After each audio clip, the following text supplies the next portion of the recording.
Dua perusahaan ini akan melakukan corporate action di awal tahun 2024. Corporate actionnya apa? Bagi dividen interim. Apakah menarik? Akan saya bahas langsung di video kali ini. Jadi ada pembahasan dua video yang akan membagikan dividen interim di awal tahun 2024. Apa saja dan apakah menarik? Check this out. Sekarang bisa join grup belajar investasi saham. Bisa dengan bikin akun Mirai deposit 10 juta atau membayar 400.000 untuk selamanya. Gimana caranya? Link ada di deskripsi. Info lebih lanjut bisa hubungi ke DM Instagram kita. Oke, saya take video ini tanggal 28 Desember jam 12:04, break sesi 1, dan perusahaan yang saya maksud ada dua, yaitu BSSR, Barang Multi Sukses Sarana, dan juga Jaya Armada atau kode sahamnya IPCM. Oke, berdasarkan news di emitennews.com, di mana BSSR akan sebar dividen interim 20 juta US dollar. 20 juta US dollar dengan come date dividen di tanggal 5 Januari. Ya, 20 juta US dollar itu setara 0,000074 per lembar atau 118,3948023 per lembarnya. Sedangkan IPCM itu bagi dividen interim 20 miliar. 20 miliar atau setara sebesar 3,8 per lembarnya. Oke. Dan come date dividennya sama 5 Januari ya. Sama 5 Januari.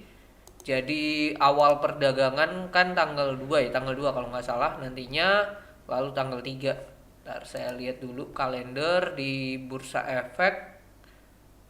Mana ya? Oke, ini website Bursa Efek, lalu anggota bursa, berita, pengumuman, ini jadwal libur bursa 2024. Nah, ini tanggal 1 libur ya.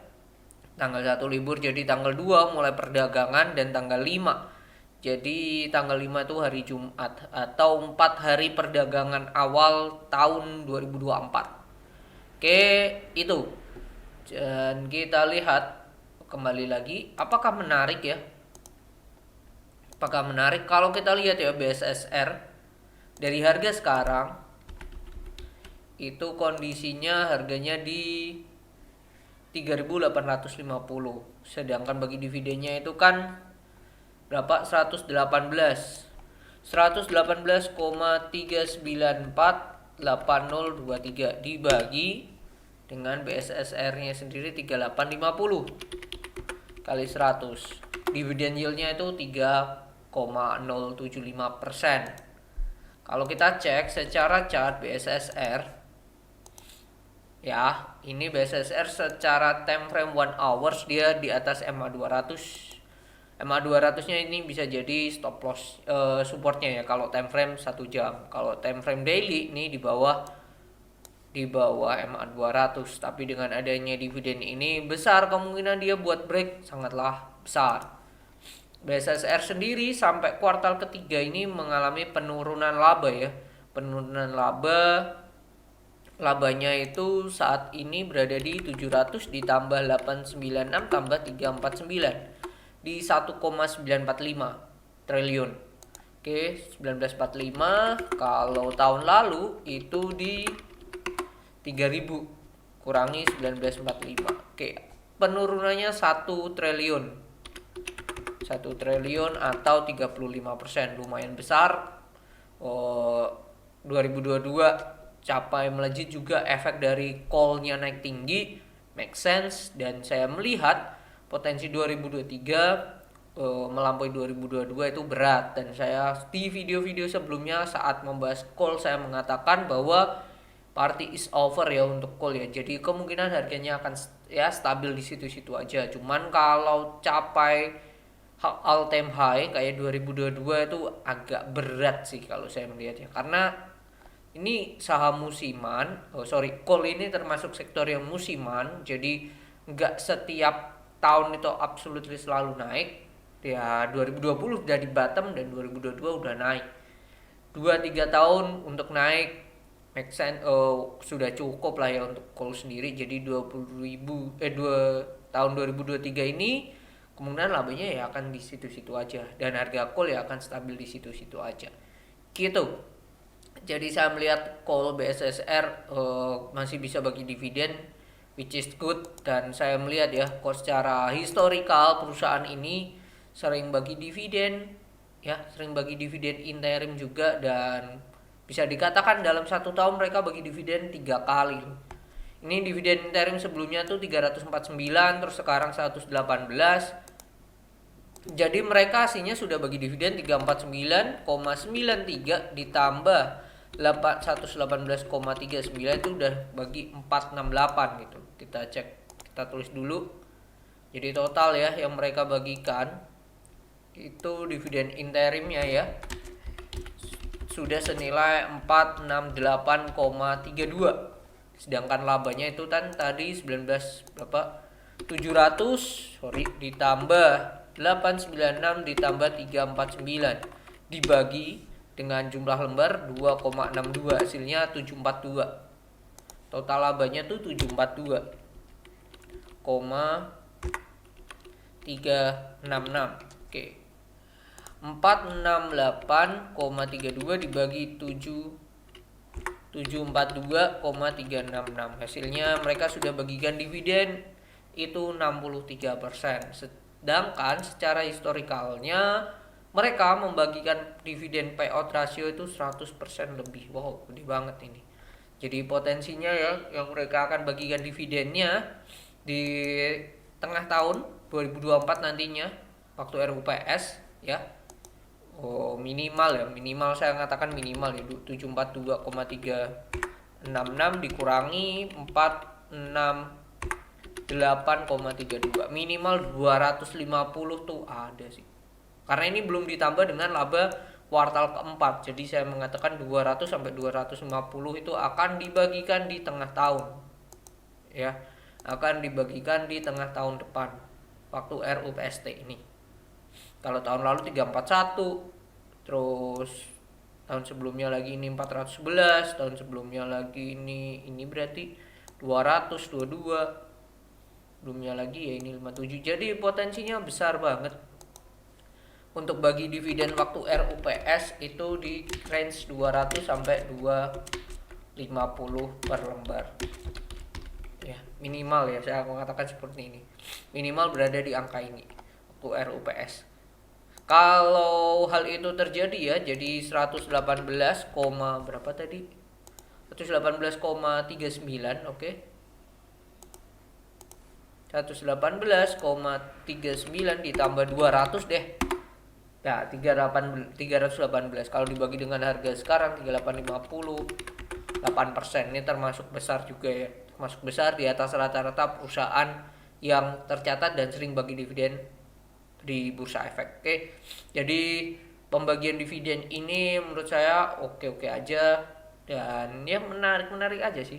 Cuman nah ini untuk secara harga perusahaan BSSR ini secara PI di angka 3,88 dan secara PBV 2,88. Memang kalau secara PI ini murah dan secara PBV ini mahal, dan biasanya kalau untuk perusahaan-perusahaan batubara itu lebih ke pakainya PBV, current price to book value. Jadi ini termasuk mahal, kalau bisa dapat di bawahnya itu sangatlah menarik. Cuman bagi yang merasa buat jadi apa ya, sentimen lah ya, sentimen jangka pendek, pakai time frame 1 jam aja ini bisa sih. Pakai ini bawah 3.750 buang udah gitu aja. Ini sentimennya menarik dengan adanya dividen ini. Oke, mungkin itu kalau untuk si BSSR. Sekarang balik ke satunya, yaitu IPCM atau Jasa Armada. Mereka bagi dividen 3,8. Kita lihat ke IPCM. IPCM. Oke, harganya 288, jadi dividennya itu kan 3,8, kita bagi dengan harga sekarang itu di 282. 282 hasilnya dividen yieldnya 1,34. Kecil memang. Cuman kalau kita lihat ya secara total yield dari dividen yield dari IPCM tuh seringnya 7%. Jadi kalau kita lihat corporate action juga biasanya kalau seperti ini dividen akhirnya lah yang besar atau RUPS. Nah ini 917 terus 17 27 10 gitu semakin naik kan.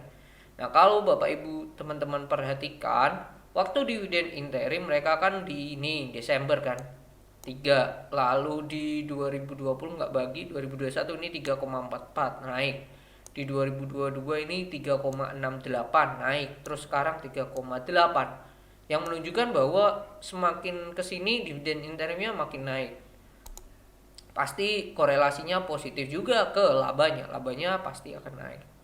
Nah kuartal keempat ini besar kemungkinan juga akan di atas dari 2022 kalau melihat besarnya dividen yang dibagikan gitu. Oke, secara laba pun tahun ini sudah sampai kuartal ketiga udah di atasnya ya. Udah di atas di tahun lalu. Tahun lalu itu di angka 27 tambah 37, 102. Kalau sekarang itu di angka 120. Jadi ada kenaikan 18 bagi 102, ya kenaikannya 17%. 2 digit masih bagus, masih bisa growth menunjukkan ya. Jadi potensinya mereka bagi dividen di akhir nantinya di atas 17 ini sangatlah besar, minimal 18 sih sangatlah besar.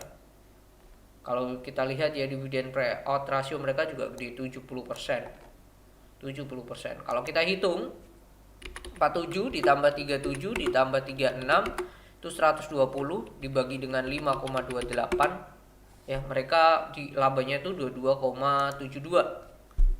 PCM ya, labanya itu 22,72 dan mereka bagi itu 3,8 dibagi 3,8 ya. Ini sampai ke Q3 2023. Nah, ini dividennya sekian. Nah, jadi mereka bagi dividen 3,8 dibagi 22,72 hasilnya adalah 16%. Dan dividen payout rasionya kan tadi 70%. Kalau kita pakai asumsi 70% dikali dengan 22,72 dikali 70%, 0,7. Hasilnya mereka akan bagi dividen 15,94. 15,94 kurangi 3,8 yang dividen dari 12,1.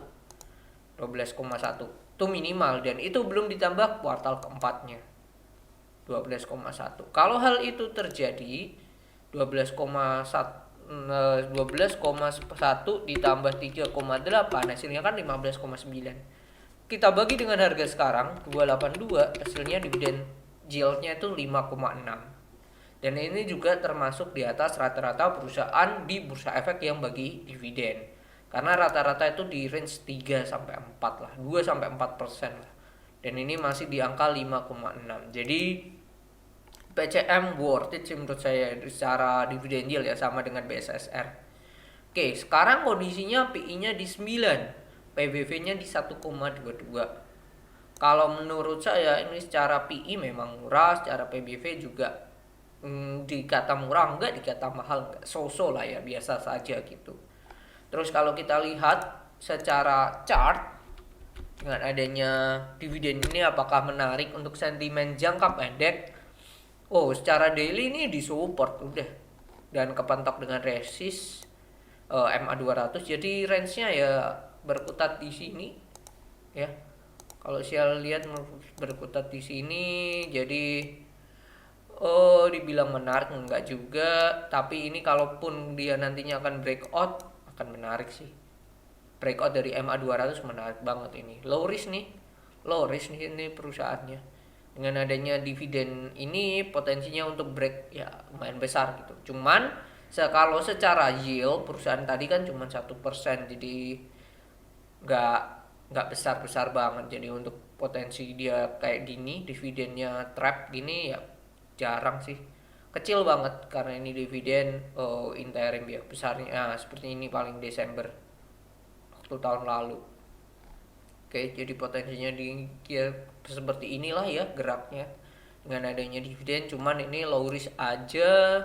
Cuman kalau kita bandingkan dengan ditambah dividen tunai nantinya di tengah tahun, potensinya besar karena tadi ya di 5%. Oke, mungkin itu yang bisa saya share tentang dua perusahaan yang bagi dividen, yaitu ada BSSR dan juga IPCM.